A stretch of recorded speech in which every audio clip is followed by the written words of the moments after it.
ವಿಠ್ಠಲ ರುಕುಮಾಯಿ ಜ್ಯೋತಿಷ್ ಶಾಲೆಗೆ ಸ್ವಾಗತ ಸುಸ್ವಾಗತ.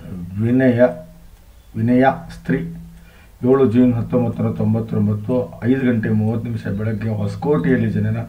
ಶತಾಭಿಷ ನಕ್ಷತ್ರ, ಕುಂಭರಾಶಿ, ವೃಷಭ ಲಗ್ನದಲ್ಲಿ ಜನನ. ನೀವು ನೋಡಿ, ಕುಂಭರಾಶಿ, ವೃಷಭ ಲಗ್ನ, 4ನೇ ಮನೆಯಲ್ಲಿ ಚಂದ್ರ ಬಂದಿದ್ದಾನೆ ನೋಡಿ. ಯೋಗ ಬಂದು ವಿಷ್ಕಂಭ ಯೋಗ. ದಯವಿಟ್ಟು ನಾನು ಹೇಳೋದನ್ನ ಅರ್ಥ ಮಾಡ್ಕೊಳ್ಳಿ, ಒಳ್ಳೇದಲ್ಲ ಇದು. ಜೀವನವನ್ನು ಬಹಳ ನೆಮ್ಮದಿ ಕೆಡಿಸ್ಕೋತೀರಿ ನೀವು, ನೆಮ್ಮದಿ ಹಾಳಾಗುತ್ತೆ. ಇದು ಮಾತ್ರ ಕಟ್ಟಿಟ್ಟ ಬುತ್ತಿ, ಹೌದಾ? ದಯವಿಟ್ಟು ಗೋಮುಖ ಪ್ರಸವ ಪೂಜೆ ಮಾಡ್ಕೋಬೇಕು. ನೀವು ಏನು ಮಾಡ್ಕೋಬೇಕು? ಗೋಮುಖ ಪ್ರಸವ ಪೂಜೆ. ಗೋಮುಖ ಪ್ರಸವ ಪೂಜೆ ಮಾಡ್ಕೊಳ್ಳೋದ್ರಿಂದ ಈ ವಿಷ್ಕುಂಭ ಯೋಗದಿಂದ ನೀವು ಆಗುವಂಥ ಕೆಟ್ಟ ಫಲಗಳಿಂದ ನೀವು ಮುಕ್ತರಾಗ್ಬೋದು. ಇಲ್ಲ ಅಂದ್ರೆ ಕಷ್ಟಕ್ಕೆ ಬೀಳ್ತೀರ. ನಾನು ಮೊದಲೇ ಹೇಳಿದ್ದೀನಿ ನೋಡಿ. ಹೌದು, ಇದು ಜಾತಕ ನಿಮ್ಮದು.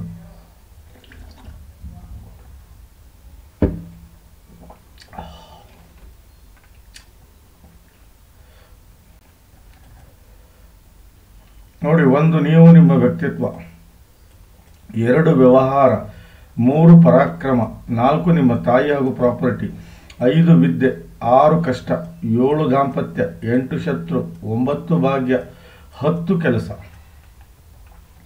11 ಲಾಭ, 12 ವಿದೇಶಿ ಪ್ರಯಾಣ.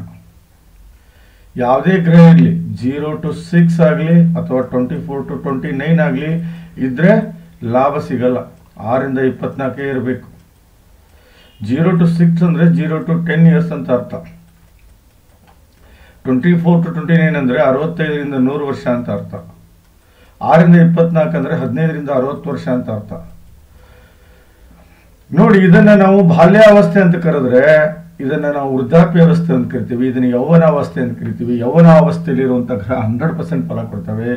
ಆದರೆ ರಾಹು, ಕೇತು ಮತ್ತು ಉಚ್ಚ ನೀಚ ಗ್ರಹಗಳಿಗೆ ಇದು ಅಪ್ಲೈ ಆಗುವುದಿಲ್ಲ. ಹೌದು ನೋಡಿ, ಸೂರ್ಯ ವೃಷಭ ಲಗ್ನದ ಯೋಗಕಾರಕ ಗ್ರಹಗಳು. 1ನೇದೇ ಬಂದು ಶುಕ್ರ, 2ನೇದು ಬಂದು ಶನಿ, 3ನೇದು ಬಂದು ಬುಧ, 4ನೇದು ಬಂದ್ಬಿಟ್ಟು ಸೂರ್ಯ. ತಾತ್ಕಾಲಿಕ ಮಿತ್ರ ಚಂದ್ರ. ರಾಹು ಕೇತು ಮಿತ್ರರಾದರೆ ಅತಿ ದೊಡ್ಡ ವಿರೋಧಿ ಕುಜ ಹಾಗೂ ಗುರು.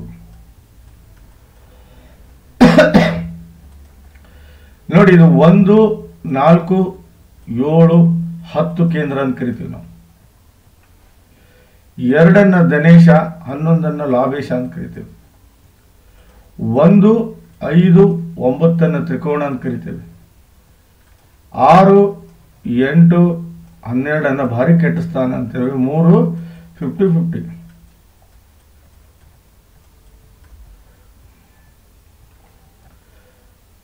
ಬನ್ನಿ ಗ್ರಹಗಳ ಸ್ಥಿತಿಯನ್ನು ನೋಡೋಣ.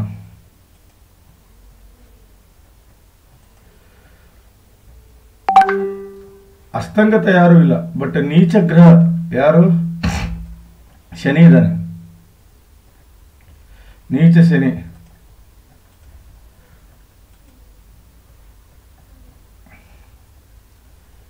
ನೋಡಿ, ಲಗ್ನದಲ್ಲಿ ಸೂರ್ಯ, ಸಿಟ್ಟು ಬಹಳ ನಿಮ್ಗೆ. ಹೌದು, ಇವನು ನೋಡಿ ಇಲ್ಲಿ ಕುಬೇರ ಯೋಗ ಅಂತ ಕರಿತೀನಿ. ಇದಕ್ಕೆ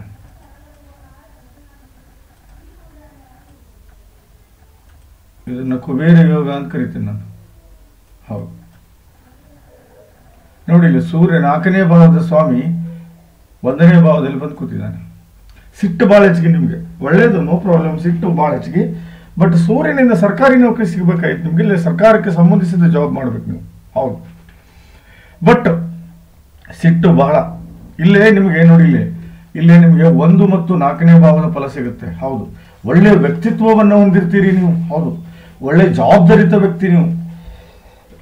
ಜೀವನವನ್ನು ಬಹಳ ಜವಾಬ್ದಾರಿಯಿಂದ ತಗೊಂಡೋಗ್ತೀರಿ. ಒಳ್ಳೆ ಗುಣಗಳನ್ನು ಬೆಳೆಸ್ಕೊಂಡಿರ್ತೀರಿ. ಒಳ್ಳೆ ವಿಚಾರಗಳಿಗೆ ಬೆಲೆ ಕೊಡ್ತೀರಿ. ಒಳ್ಳೆ ಸಂಗತಿಗಳಿಗೆ ಆಸಕ್ತಿಯನ್ನು ತೋರಿಸ್ತೀರಿ. ಮೆಂಟಲಿ ಸ್ಟ್ರಾಂಗ್ ಇರ್ತೀರಿ, ಫಿಸಿಕಲಿ ಸ್ಟ್ರಾಂಗ್ ಇರ್ತೀರಿ. ಆಶೆ ಆಕಾಂಕ್ಷೆಗಳು ಈಡೇರ್ತವೆ. ಒಳ್ಳೆ ಇಮೇಜ್ ಅನ್ನು ಬೆಳೆಸ್ಕೊಂಡಿರ್ತೀರಿ. ಬುದ್ಧಿವಂತಿಕೆ ನಡೀತೀರಿ. ಗ್ರಾಸ್ಪಿಂಗ್ ಪವರ್ ಬಹಳ ಚೆನ್ನಾಗಿರುತ್ತೆ. ಟೇಸ್ಟ್ ಬಹಳ ಚೆನ್ನಾಗಿರುತ್ತೆ. ಇದು 1ನೇ ಭಾವದ ಫಲ. ಜವಾಬ್ದಾರಿ ವ್ಯಕ್ತಿ ನೀವು. ಬೇಜವಾಬ್ದಾರಿಯಿಂದ ನಡ್ಕೊಳ್ಳೋದಿಲ್ಲ ಅಂತ ಅರ್ಥ ಇದು. ನೋಡಿ, 4ನೇ ಭಾವ ತಾಯಿ ಮೇಲೆ ವಿಪರೀತ ಪ್ರೀತಿ ಪ್ರೇಮ ಇರುತ್ತೆ. ಜವಾಬ್ದಾರಿತ ವ್ಯಕ್ತಿತ್ವ ಆಗಿರ್ತೀರಿ. ಒಳ್ಳೆ ಬಿಸ್ನೆಸ್ ವ್ಯವಹಾರ ಮಾಡಿದ್ರೆ 100% ಕ್ಲಿಕ್ ಆಗ್ತೀರಿ.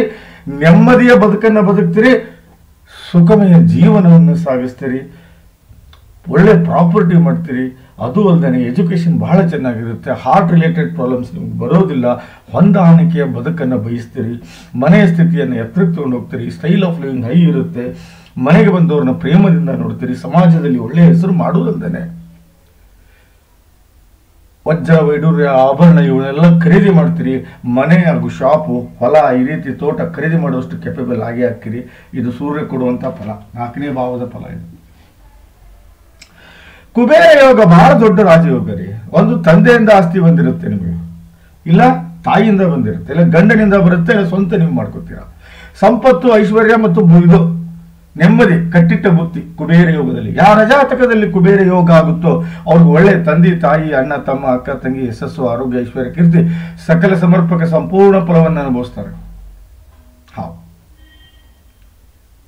ಒಳ್ಳೆ ಸಂಪತ್ತು, ಒಳ್ಳೆ ಐಶ್ವರ್ಯ, ಒಳ್ಳೆ ಪ್ರಾಪರ್ಟಿ, ಒಳ್ಳೆ ಜ್ಞಾನ, ಒಳ್ಳೆ ವಿದ್ಯೆ, ಒಳ್ಳೆ ಬುದ್ಧಿ, ಒಳ್ಳೆ ದಾಂಪತ್ಯ, ಒಳ್ಳೆ ಗಂಡ, ಒಳ್ಳೆ ಮಕ್ಕಳು, ಯಶಸ್ಸು, ಕೀರ್ತಿ, ಸಾಧನೆ, ಸಮರ್ಥ ಮಾನಸಿಕ ಹಾಗೂ ದೈಹಿಕ ಶಕ್ತಿ, ಸಾಮಾಜಿಕ ಕೆಲಸಗಳಲ್ಲಿ ಹಾಗೂ ಧಾರ್ಮಿಕ ಮುಖ್ಯ ಕೆಲಸಗಳಲ್ಲಿ ತಮ್ಮನ್ನು ತಾವು ತೊಡಗಿಸ್ಕೊತೀರಿ.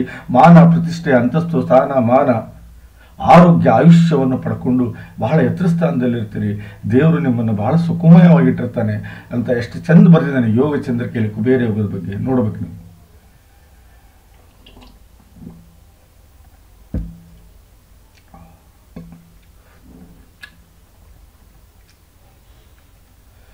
ಬಹಳ ಸೂಪರ್ ನೋಡಿ. ಇಲ್ಲಿ ಬುಧ ಸ್ವಂತ ಮನೆಯಲ್ಲಿದ್ದಾನೆ. 2 ಮತ್ತು 5ನೇ ಭಾವದ ಫಲ ಕೊಡ್ತಾನೆ. ಯಾಕಂದ್ರೆ ನಾವು 2 ಮತ್ತು 5ನೇ ಭಾವದ ಸ್ವಾಮಿ ಅವನು ನಿಮಗೆ, ಹೌದಾ? ಒಳ್ಳೆ ಎಜುಕೇಶನ್ ಇರುತ್ತೆ, ಒಳ್ಳೆ ದಾಂಪತ್ಯವನ್ನು ಅನುಭವಿಸ್ತೀರಿ, ಒಳ್ಳೆ ಸೆಕ್ಸುವಲ್ ಲೈಫ್ ಎಂಜಾಯ್ ಮಾಡ್ತೀರಿ. ಮಕ್ಕಳು ನಿಮಗೆ ಬಹಳ ನಿಷ್ಠಾವಂತ, ಬುದ್ಧಿವಂತ, ಸುಸಂಸ್ಕೃತ ಮಕ್ಕಳು ಹುಡ್ತಾರೆ. ಮಕ್ಕಳಿಂದ ಎಲ್ಲಾ ಸೌಭಾಗ್ಯವನ್ನು ಕಾಣ್ತೀರಿ. ಒಳ್ಳೆ ಟ್ಯಾಲೆಂಟ್ ಇರುತ್ತೆ, ಪಾಪ್ಯುಲಾರಿಟಿ ಬಹಳ ಚೆನ್ನಾಗಿ ಬೆಳೆಸ್ಕೋತೀರಿ. ತಂದೆ ತಾಯಿ, ಅಣ್ಣ ತಮ್ಮ, ಗಂಡ ಮಕ್ಕಳು ಎಲ್ಲರ ಪ್ರೀತಿ ಪ್ರೇಮ ಅವನ್ನು ಅನುಭವಿಸ್ತೀರಿ. ಏನೇ ಕಷ್ಟ ಬಂದರೂ ಎದುರಿಸ್ತೀರಿ. ಸುಖ ಶಾಂತಿಯಿಂದ ನಡೀತೀರಿ. ಕಷ್ಟಗಳನ್ನು ಹೊಡೆದೂಡಿಸ್ತೀರಿ. ಸಾಧನೆಗೆ ದಾರಿ ಮಾಡ್ಕೋತೀರಿ. ಒಳ್ಳೆ ಗುಣಗಳನ್ನು ಬೆಳೆಸ್ಕೋತೀರಿ. ಪಬ್ಲಿಕ್ ಅಲ್ಲಿ ಒಳ್ಳೆ ಇಮೇಜ್ ಅನ್ನ ಬೆಳೆಸ್ಕೊಳ್ಳೋದಲ್ದೇ ಬಹಳ ಸಂಸ್ಕೃತಿಯಿಂದ ನಡ್ಕೋತೀರಿ ಅಂತ ಈ ಜಾತಕ ಹೇಳುತ್ತೆ. ನೀವು ಮಾಡುವ ವ್ಯವಹಾರಗಳು ಎಲ್ಲವೂ ಸಕ್ಸಸ್ ಆಗ್ತಾವೆ. ಯಾಕಂದ್ರೆ 2ನೇ ಮನೆ ಸ್ವಾಮಿ 2ನೇ ಮನೆಯಲ್ಲಿ ಇರ್ತಾನೆ. ನೀವು ಬಿಹೇವಿಯರ್ ಬಹಳ ಚೆನ್ನಾಗಿರುತ್ತೆ. ಒಳ್ಳೆ ಹ್ಯಾಬಿಟ್ಸ್ ಅನ್ನು ಕಲಿತಿರ್ತೀರಿ. ದುಡ್ಡಿನ ಹೊರಹರಿವು ಯಾವುದೇ ವ್ಯತ್ಯಾಸ ಇರುವುದಿಲ್ಲ. ಸಂಬಂಧಿಗಳಿಗೆ ಸಹಾಯ ಮಾಡ್ತೀರಿ. ಸಂಬಂಧದಿಂದ ಸಹಾಯ ತಗೋತೀರಿ. ಹೊಂದಾಣಿಕೆಯ ಬದುಕನ್ನು ಬದುಕುವುದಲ್ದೇನೆ ಹಣವನ್ನು ಸೇವ್ ಮಾಡ್ತೀರಿ.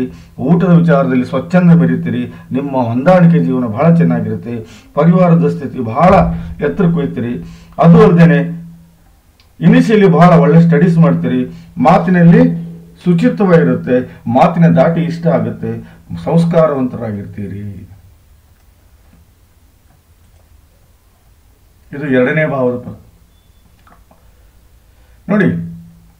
3ನೇ ಭಾವದಲ್ಲಿ ಶುಕ್ರ ರಾಹು ಜೊತೆಗಿದ್ದಾನೆ. This is called most dangerous ಅಂತ ಹೇಳಿ.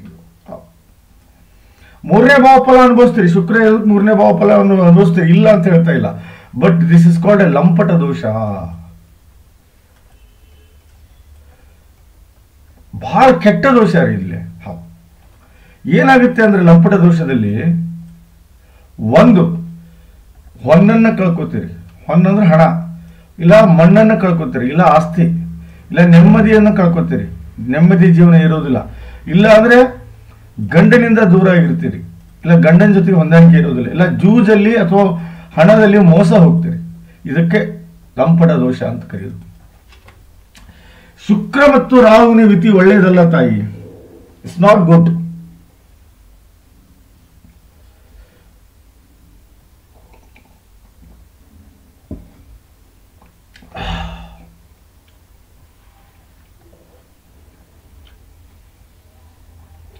ಹಣ ಕಳ್ಕೋಬಹುದು, ದುಡ್ಡನ್ನ ಕಳ್ಕೋಬಹುದು, ಮಣ್ಣನ್ನ ಕಳ್ಕೋಬಹುದು, ಆಸ್ತಿ ಕಳ್ಕೋಬಹುದು, ಕೆಟ್ಟ ಗಂಡ ಸಿಗ್ಬಹುದು, ಇಲ್ಲ ನೀವು ನೆಮ್ಮದಿ ಹಾಳು ಮಾಡ್ಕೋತೀರಿ, ಇಲ್ಲ ಜೂಜು ಆವು ಇವು ಚಟಗಳನ್ನ ಕಲಿತು ಅಲ್ಲಿ ದುಡ್ಡು ಹೋಗ್ಬೋದು. ಯಾವ್ದಾದ್ರೂ ಒಂದು ಹಾಗೆ ಆಗುತ್ತೆ. ಇದು ಮಾತ್ರ ಕಟ್ಟಿಟ್ಟ ಬುದ್ಧಿ. ಹೌದು, ಇಲ್ಲಿ ದಯವಿಟ್ಟು ನೀವು ರಾಹು ಶಾಂತಿ ಮಾಡ್ಕೊಳ್ಳಿಲ್ಲ ಅಂದ್ರೆ ಬಹಳ ತೊಂದರೆಗೀಡಾಗ್ತೀರಿ. ನಾನೇನು ಮೊದಲೇ ಹೇಳ್ತಾ ಇದ್ದೀನಿ. ಈಗ ರಾಹು ಶಾಂತಿ ಬಹಳ ಇಂಪಾರ್ಟೆಂಟ್ ನಿಮ್ಗೆ. ಹೌದು, ಒಂದು ವೇಳೆ ನೀವು ರಾಹು ಶಾಂತಿ ಮತ್ತು ಕೇತು ಶಾಂತಿ ಮಾಡ್ಕೊಂಡಿದ್ದೇ ಕರೆ ಆದ್ರೆ ಶುಕ್ರ 3ನೇ ಭಾವದ ಫಲ ಬಹಳ ಚೆನ್ನಾಗಿ ಕೊಡ್ತಾನೆ. ಹೌದು, ಅಕ್ಕ ತಂಗಿ ಅಣ್ಣ ತಮ್ಮಂದ ಜೊತೆ ಹೊಂದಾಣಿಕೆಯ ಬದುಕನ್ನು ಬದುಕ್ತೀರಿ. ಬಹಳ ಧೈರ್ಯಶಾಲಿ ಆಗಿರ್ತೀರಿ, ಪರಾಕ್ರಮಿ ಆಗಿರ್ತೀರಿ. ಏನೇ ಕಷ್ಟ ಬಂದರೂ ಎದುರಿಸುವಷ್ಟು ಶಕ್ತಿಯುತರಾಗಿರ್ತೀರಿ. ಆಟಗಳಲ್ಲಿ ರುಚಿ ತೋರಿಸ್ತೀರಿ. ಬಾಡಿಯಲ್ಲಿ ಸ್ಟ್ರೆಂತ್ ಇರುತ್ತೆ. ನಿಮ್ಮ ಕೆಲಸದ ಕೆಪಾಸಿಟಿ ಎಕ್ಸ್ಟ್ರಾರ್ಡಿನರಿ ಇರುತ್ತೆ. ಹಾರ್ಡ್ ವರ್ಕರ್ ಇರ್ತೀರಿ. ಯಾವುದೇ ಕಾಂಪಿಟೇಷನ್ ಬಂದರೂ ಗೆಲ್ತೀರಿ. ಅದು ಅಲ್ಲದೆ ಬರವಣಿಗೆ, ಸಾಹಿತ್ಯ, ಕಲೆ ಇದರಲ್ಲಿ ಆಸಕ್ತಿ ಇರುತ್ತೆ. ಡ್ಯಾನ್ಸು, ಡ್ರಾಮಾ, ಟಿವಿ ಇಂಥದ್ರಲ್ಲಿ ಬಹಳ ಆಸಕ್ತಿಯನ್ನು ತೋರಿಸ್ತೀರಿ. ಕಮ್ಯುನಿಕೇಷನ್, ಮಾತಿನಲ್ಲಿ ಬಹಳ ಸ್ಟ್ರಾಂಗ್ ಇರ್ತೀರಿ. ಟ್ಯಾಲೆಂಟನ್ನು ಯಾವಾಗ ಹೇಗೆ ಪ್ರೆಸೆಂಟ್ ಮಾಡಬೇಕು ಅನ್ನೋದು ನಿಮ್ಗೆ ಬಹಳ ಅರಿವಿದೆ. ಪ್ರಯತ್ನಶೀಲ, ಯಾವುದೋ ಕೆಲಸಕ್ಕೆ ಹಾಕಿದ್ರು ಅದನ್ನು ಮುಗಿಯುವವರೆಗೂ ಬಿಡೋದಿಲ್ಲ. ಕೋರ್ಟು ಕಚೇರಿಯಲ್ಲಿ ಗೆಲುವು ನಿಮ್ದಾಗುತ್ತೆ. ತಿರುಗಾಟದಲ್ಲೂ ಲಾಭನೂ ನಿಮ್ಗಾಗುತ್ತೆ. ಬಟ್ ರಾಹು ಶಾಂತಿ ಮಾಡ್ಕೊಳ್ಳಿಲ್ಲ ಅಂದ್ರೆ ಇಲ್ಲಿ ವಸುಮತಿ ಯೋಗ ಆಗುವುದಿಲ್ಲ, ನೆನಪಿಟ್ಕೊಳ್ಳಿ. ಇಲ್ಲಿ ವಸುಮತಿ ಯೋಗ ಆಗುವುದಿಲ್ಲ. ಹೌದು, ಇಲ್ಲಿ ವಸುಮತಿ ಯೋಗ ಆಗಬೇಕು ಅಂದ್ರೆ ಇಲ್ಲಿ ರಾಹು ಶಾಂತಿ ಆಗಲೇಬೇಕು. ನೋಡಿ, ವಸುಮತಿ ಯೋಗ ಒಂದು ವಿಚಿತ್ರ ಯೋಗ. ಅದು 40 ವರ್ಷ ಆದ್ಮೇಲೆ ಆಕ್ಟಿವೇಟ್ ಆಗುತ್ತೆ. ನೋಡಿ, 40 ವರ್ಷ ಆದ್ಮೇಲೆ ಒಳ್ಳೆ ಪ್ರಾಪರ್ಟಿ, ಒಳ್ಳೆ ಹೆಸರು, ಒಳ್ಳೆ ದುಡ್ಡು, ಒಳ್ಳೆ ಹಣ, ಒಳ್ಳೆ ನೆಮ್ಮದಿ, ಒಳ್ಳೆ ಸುಖ, ಮಕ್ಕಳಿಂದನೂ ಒಳ್ಳೆ ಸುಖ ಸಿಗುತ್ತೆ. ಮಕ್ಕಳಿಂದ ಹೆಸರು ಸಿಗುತ್ತೆ, ಮಕ್ಕಳಿಂದ ನೆಮ್ಮದಿ ಸಿಗುತ್ತೆ ವಸುಮತಿ ಯೋಗದ ಇದ್ದವ್ರಿಗೆ. ಯಾರ ಜಾತಕದಲ್ಲಿ ವಸುಮತಿ ಯೋಗ ಆಗುತ್ತೋ ಅವ್ರು ಒಳ್ಳೆ ತಂದೆ ತಾಯಿ, ಅಣ್ಣ ತಮ್ಮ, ಅಕ್ಕ ತಂಗಿ, ಯಶಸ್ಸು, ಆರೋಗ್ಯ, ಐಶ್ವರ್ಯ, ಕೀರ್ತಿ, ಸಕಲ ಸಮರ್ಪಕ, ಸಂಪೂರ್ಣ ಫಲ, ಸಂಪತ್ತು, ಐಶ್ವರ್ಯ ಎಲ್ಲವೂ 40 ವರ್ಷ ಆದ್ಮೇಲೆ ಸಿಗ್ತಾವಂತೆ ಶಾಸ್ತ್ರ ಹೇಳುತ್ತೆ. ದಯವಿಟ್ಟು ನಾನು ಹೇಳೋದನ್ನ ಅರ್ಥ ಮಾಡ್ಕೊಳ್ಳಿ. ನೋಡಿ, ಇಲ್ಲಿ ಕುಜ 6ನೇ ಮನೆಯಲ್ಲಿದ್ದಾನೆ. ಬಟ್ ಶುಕ್ರ 3ನೇ ಮನೆಯಲ್ಲಿ ಇರೋದಕ್ಕೆ ಕುಜ ನಿಮ್ಮನ್ನ ಡ್ಯಾಮೇಜ್ ಮಾಡ್ಕೊಂಡ್ಬಿಡ್ತಾನೆ. ನೋಡಿ, ವಿಪರೀತ ರಾಜಯೋಗ ಯಾವಾಗ ಆಗುತ್ತೆ ಅಂದ್ರೆ ಲಗ್ನೇಶನ ಸ್ಥಿತಿ ಚೆನ್ನಾಗಿರ್ಬೇಕು. ಅವನು 1, 2, 4, 5, 7, 9, 10, 11ರಲ್ಲಿ ಇರಬೇಕು. ಇಲ್ಲ ಅಂದ್ರೆ ವಿಪರೀತ ರಾಜಯೋಗ ಆಕ್ಟಿವೇಟೇ ಆಗುವುದಿಲ್ಲ. ವಿಪರೀತ ರಾಜಯೋಗ ಆಕ್ಟಿವೇಟ್ ಆಗುವುದಿಲ್ಲ. ಇಲ್ಲಿ ವಿಪರೀತ ರಾಜಯೋಗ ಆಕ್ಟಿವೇಟ್ ಆಗಬೇಕಾಗಿತ್ತು. ಆಕ್ಚುಲಿ ಈ ಜಾತಕ ಬಹಳ ಚೆನ್ನಾಗಿತ್ತು. ಇದು ಶುಕ್ರನ ಒಂದು ಸ್ಥಾನಮಾನ ಕರೆಕ್ಟಾಗಿ ಇದ್ದಿದ್ದ ಕರೆ ಆಗಿದ್ರೆ 100ಕ್ಕೆ 100 ಹೇಳ್ತೀನಿ, ಇಲ್ಲಿ ಶಾಂತಿಯ ಅವಶ್ಯಕತೆನೇ ಇರಲಿಲ್ಲ. ಯಾವ ಗ್ರಹದ ಶಾಂತಿನ ಅವಶ್ಯಕತೆ ಇರಲಿಲ್ಲ. ಹೌದು, ಬಟ್ ಈಗ ಕುಜ ಶಾಂತಿ ಆಗಲೇಬೇಕು. 6ನೇ ಭಾವ ನೋಡಿ ಬಹಳ ಕೆಟ್ಟ. 12ನೇ ಭಾವದ ಸ್ವಾಮಿ 6ನೇ ಮನೆಯಲ್ಲಿ ಬಂದು ಕೂತಿದ್ದಾನೆ. ನಾ ಹೇಳಲಾರೆ ಅವನು ಅಷ್ಟು ಕಷ್ಟಗಳನ್ನ ನೀವು ಅನುಭವಿಸ್ತೀರಿ. ವಿಪರೀತ ಸಾಲವನ್ನ ಮಾಡ್ಕೋತೀರಿ. ಜಗಳ ಜಾಪತ್ರೆಯಿಂದ ಜೀವನ ಕೂಡಿರುತ್ತೆ. ವಿರೋಧಿಗಳು ಉಟ್ಕೋತಾರೆ. ಆರೋಗ್ಯದ ಸಮಸ್ಯೆ ಕಾಣುತ್ತೆ. ಮನೆಯಲ್ಲಿ ಹೊಂದಾಣಿಕೆ ಇರೋದಿಲ್ಲ. ವಿವಾದಗಳಿಗೆ ಗುರಿ ಆಗ್ತೀರಿ. ಅಪವಾದಗಳಿಗೆ ಗುರಿ ಆಗ್ತೀರಿ. ಕೋರ್ಟು ಕಚೇರಿಯಿಂದ ತೊಂದರೆ ಅನುಭವಿಸ್ತೀರಿ. ಎಲುಬು, ಕೀಳು, ನರ ಹಾಗೂ ಸ್ನಾಯು ಇವುಗಳ ರೋಗದಿಂದ ತುತ್ತಾಗ್ತೀರಿ. ತಂದೆಯ ವ್ಯವಹಾರ ಕೆಟ್ಟ ಹೋಗುತ್ತೆ. ತಂದೆಯ ಏರಿಕೆ ಕೆಟ್ಟ ಹೋಗುತ್ತೆ. ತಂದೆಯ ಏರಿಕೆ ಸರಿ ಆಗುವುದಿಲ್ಲ. ನೋಡಿ, ಇಲ್ಲಿ 9ನೇ ಭಾವ ಸರಿ ಇಲ್ಲ ಇದು. ನೋಡಿ, ಯಾಕಂದ್ರೆ ಈ ಮನೆಯ ಸ್ವಾಮಿ ನೋಡಿ, ರಾಹು ಕೇತುನ ನೀವು ನೋಡ್ಬೇಕಂದ್ರೆ ಫಸ್ಟ್ ಆ ಮನೆಯ ಸ್ವಾಮಿ ಸ್ಥಿತಿಯನ್ನು ನೋಡ್ಬೇಕು. ಯಾಕಂದ್ರೆ ಈ ಮನೆಯ ಸ್ವಾಮಿ ಸ್ಥಿತಿ ಏನಾಗಿದೆ ಅಂದ್ರೆ 12ನೇ ಮನೆಯಲ್ಲಿ ನೀಚನಾಗಿದ್ದಾನೆ. This is most dangerous. I am telling you. ಯಾರಿಗಿದ್ರು ನೀಚ ಶನಿ ಇರಬಾರ್ದ್ರಿ.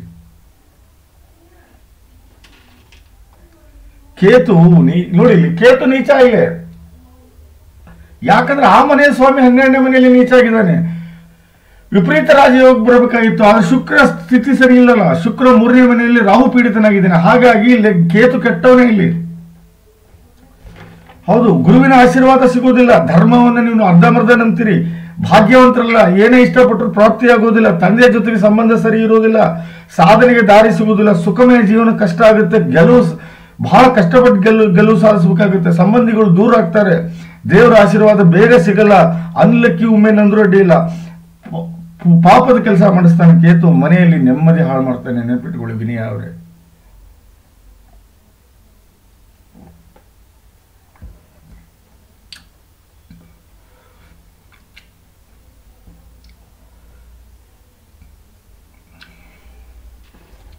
ಹತ್ತನೇ ಭಾವದ ಫಲ ಸಿಗ್ಬೋದು ನಿಮಗೆ ಚಂದ್ರನಿಂದ. ಹೌದು, ಆದರೆ ವಿಚಿತ್ರ ಸತ್ಯ ಏನಂದ್ರೆ ನೀವು ನೀರಿಗೆ ಸಂಬಂಧಿಸಿದ ಕೆಲಸ ಮಾಡಬೇಕು. ಹೌದು, ವಾಟರ್ ರಿಲೇಟೆಡ್ ಕೆಲಸ ಮಾಡಬೇಕು. ನೀರಿಗೆ ಸಂಬಂಧಿಸಿದ ಬಿಸ್ನೆಸ್ ಮಾಡಬೇಕು. ಕೋಟಿಗಟ್ಟಲೆ ಹಣ ಮಾಡ್ತೀರಿ. ನೀವು ಮಾಡುವ ಕೆಲಸ ನಿಮಗೆ ಇಷ್ಟ ಆಗುತ್ತೆ. ಕೆಲಸದ ವಿಧಾನ ಚೆನ್ನಾಗಿರುತ್ತೆ. ಕೆಲಸದಲ್ಲಿ ಗೆಲುವು ಕಾಣ್ತೀರಿ. ಕೆಲಸದಲ್ಲಿ ಗಳಿಕೆ ಕಾಣ್ತೀರಿ. ಕೆಲಸದಲ್ಲಿ ಹಣ ಮಾಡ್ತೀರಿ. ಮಾನ, ಪ್ರತಿಷ್ಠೆ, ಅಂತಸ್ತು, ಸ್ಥಾನ, ಮಾನ ಎಲ್ಲವನ್ನೂ ಸಿಗುತ್ತೆ ಚಂದ್ರನಿಂದ. ಹೌದು, ಬಟ್ ನೀರಿಗೆ ಸಂಬಂಧಿಸಿದ ಕೆಲಸ ಮಾಡಲೇಬೇಕು ನೀವು. ಬೇರೆ ಯಾವ್ದು ಮಾಡಿದ್ರು ಕಷ್ಟನೇ. ನೋಡಿ, ಇವನು 8ನೇ ಮನೆ ಸ್ವಾಮಿ. ಇವನು 9ನೇ ಮನೆ ಸ್ವಾಮಿ, ಇವನು 10ನೇ ಮನೆ ಸ್ವಾಮಿ. ನೋಡಿ, ನಾನು 9 10 ಹೇಳಿದ್ರೆ ನಿಮ್ಗೆ 10 ಕವರ್ ಆಗಿದೆ, 9 ಕವರ್ ಆಗಿಲ್ಲ, 8.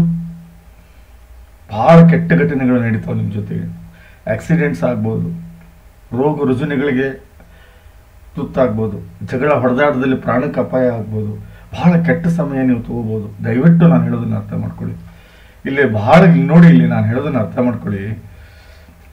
ಇವನು 6ನೇ ಮನೆಯಿಂದ ಸೀದಾ ನೋಡುವುದೇ ನಿಮ್ಮ 9ನೇ ಭಾವನ. ಅದಾದ್ಮೇಲೆ ನಾವು ನೋಡುವುದೇ ನಿಮ್ಮನ್ನ.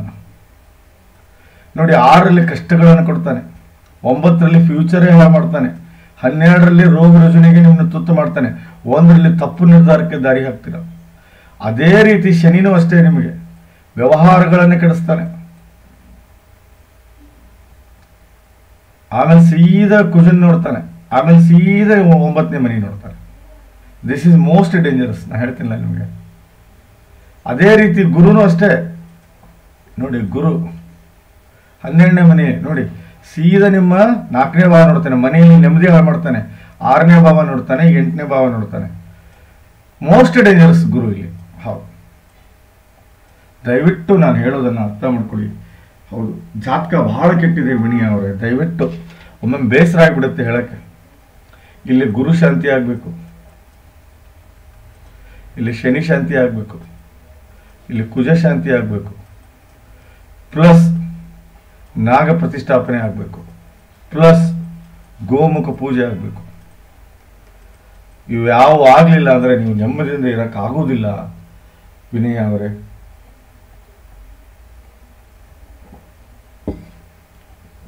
ಜೀವನದಲ್ಲಿ ಸಕ್ಸಸ್ ಬಹಳ ಕಡಿಮೆ ಸಿಗುತ್ತೆ. ಹೌದು, ಕಷ್ಟಗಳನ್ನೇ ನೋಡಬೇಕಾಗುತ್ತೆ.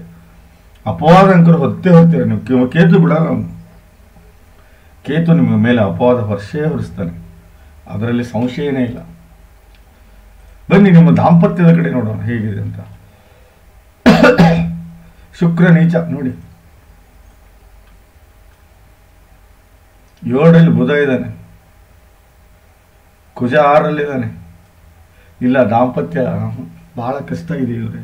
ದಯವಿಟ್ಟು ನಿಮ್ದು ಮದುವೆ ಫೋನ್ ಮಾಡಿ, ಮದುವೆ ಆಗಿದ್ರೆ ವಾಪಸ್ ಅವ್ರಿಗೆ ಇನ್ನೊಮ್ಮೆ ಮರು ಮದುವೆ ಮಾಡ್ಕೊಳ್ಳಿ. ಒಂದು ವೇಳೆ ಮದುವೆ ಆಗಿಲ್ಲ ಅಂದರೆ ದಯವಿಟ್ಟು ಅರ್ಕ ವಿವಾಹ ಮಾಡ್ಕೊಳ್ಳಿ. ಅರ್ಕ ವಿವಾಹ ಮಾಡಿಕೊಂಡೇ ಮದುವೆ ಆಗಿ. ಯಾಕಂದರೆ ಲಗ್ನೇಶ ನೀಚನಾಗಿದ್ದಾನೆ. ಶುಕ್ರ ನೀಚನಾದರೆ ವಿವಾಹ ನಿಲ್ಲೋದಿಲ್ಲ, ದಾಂಪತ್ಯದಲ್ಲಿ ಸುಖ ಕಾಣುವುದಿಲ್ಲ, ದಾಂಪತ್ಯದಲ್ಲಿ ಕಷ್ಟವೇ ನೋಡಬೇಕಾಗುತ್ತೆ. ಹೌದು, ದಾಂಪತ್ಯ ಬಹಳ ಕಷ್ಟಕರ ಆಗುತ್ತೆ. ಬನ್ನಿ ಕೆಲಸದ ವಿಚಾರವಾಗಿ ನೋಡೋಣ ಏನು ಹೇಳುತ್ತೆ ಜಾತಕ ಅಂತ.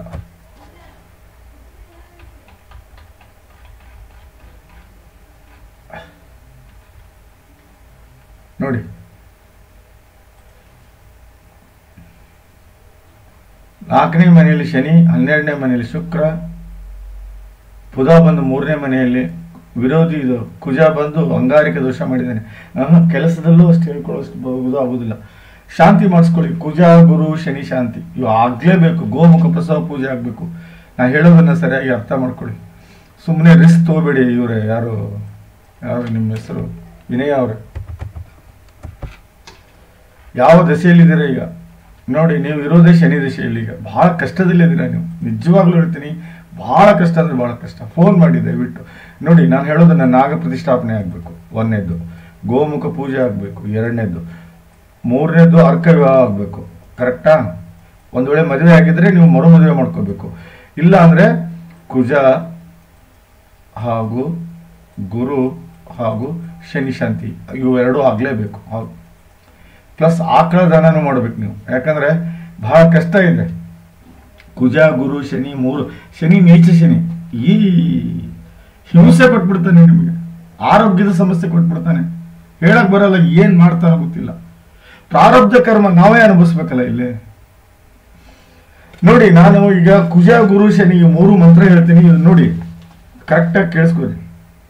ಕುಜಂದು ಮಂತ್ರ: ಓಂ ಅಂಗಾರಕಾಯ ವಿದ್ಮಹೆ ಶಕ್ತಿ ಹಸ್ತಾಯ ಧೀಮಹಿ ತನ್ನೋ ಕುಜ ಪ್ರಚೋದಯಾತ್. ಈ ಮಂತ್ರ ದಿನಾನು ಹೇಳ್ಬೇಕು ನೀವು. ಓಂ ಅಂಗಾರಕಾಯ ವಿದ್ಮಹೆ ಶಕ್ತಿ ಹಸ್ತಾಯ ಧೀಮಹಿ ತನ್ನೋ ಕುಜ ಪ್ರಚೋದಯಾತ್. ಈ ಮಂತ್ರವನ್ನು ಹೇಳ್ಕೋಬೇಕು. ಅದಾದ್ಮೇಲೆ ಓಂ ಸುರಾಚಾರ್ಯಾಯ ವಿದ್ಮಹೆ ಓಂ ಸುರಾಚಾರಾಯ ವಿದ್ಮಹಿ ದೇವ ಪೂಜ್ಯಾಯ ಧೀಮಹಿ ತನ್ನೋ ಗುರು ಪ್ರಚೋದಯಾತ್, ಈ ಮಂತ್ರ ಹೇಳ್ಕೋಬೇಕು.